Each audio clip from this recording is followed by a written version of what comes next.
Wala pong, as far as the NUP, if we are talking of the NUP in which I am a member of that party, wala pong pagbabago. Yun naman din po ang sinabi talaga ni Chairman Ronnie Puno, yung chairman po namin, si DS Puno, na titignan niya yung ebidensya, and unless walang ebidensyang bago na mailalabas, mukhang ang NUP po ay papunta sa hindi sila boboto.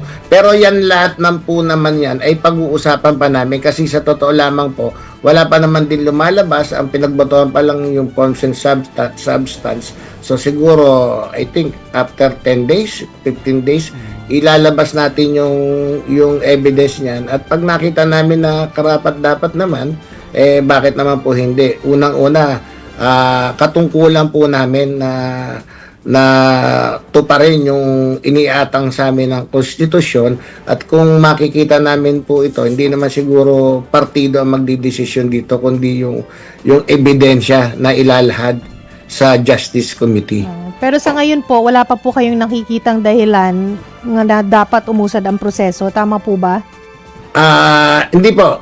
Uusad na sigurado yung proseso dahil tapos na yung substance and forms pag-usad po ng proseso, makikita po ilalahad ng prosecution yung ebidensya, at makikita po namin yon, at kami po magmi-meeting ulit ng NUP para pag-usapan yung magiging susunod naming hakbang. Pwede ba nating Ed, malaman from Kong Valeriano kung ano yung hinihintay ng smoking gun? Meron ba kayo parang nasa isip nyo na baka ito yung makapagpabago ng isip namin? Baka yung ako as far as I'm concerned, ang inaantay ko po dyan yung bank account. Okay. Narinig ko na meron daw bank account na ganito kalaki, tsaka tinitignan ko rin yung Madriaga statement yung dalawang yun. Paano magko-connect, yung dalawa na po yun. Siguro pagka yun, then we decide. Pero kung, if I may, why are we looking for additional evidence when it's basically at least almost the same impeachment complaint that Congress overwhelmingly voted in favor of in 2025, in February 2025. And I suppose when Congress overwhelmingly voted for it, most of the NUP members also voted in favor of impeachment. Tama po, pero tandaan nyo rin po na yung iba naman po nawala na rin, natalo. Yung iba po ay namatay. Si Congressman Acop.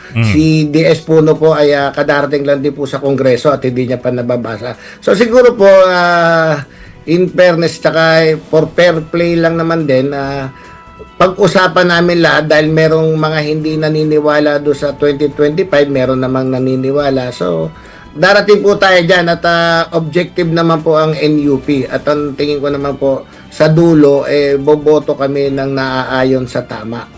What is just and what is right. Okay. Sige. So, sir, kailan namin malalaman kung anong desisyon ng NUP?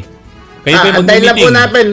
Ang alam ko, binigyan ng 10 araw para Rumisponde ang akusado. si Vice President. And after 3 days, malapit na po. At kami naman, hindi naman kami para isuspend siya. Kapag nakakita kami ng ebidensya na dyan, maasahan nyo po, ako mismo ang tatawag sa inyo para ma-interview at magsabi ng tama.